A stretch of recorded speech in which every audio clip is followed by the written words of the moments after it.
as a church, God is telling us to press in to hear the sound of the river.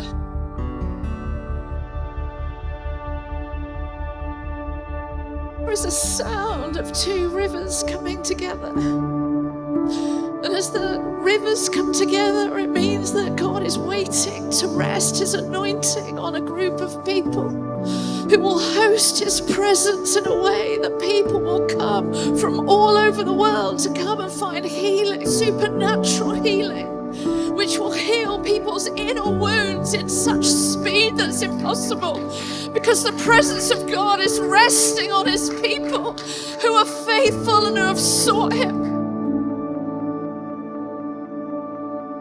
As the streams come together, a stream that's a healing river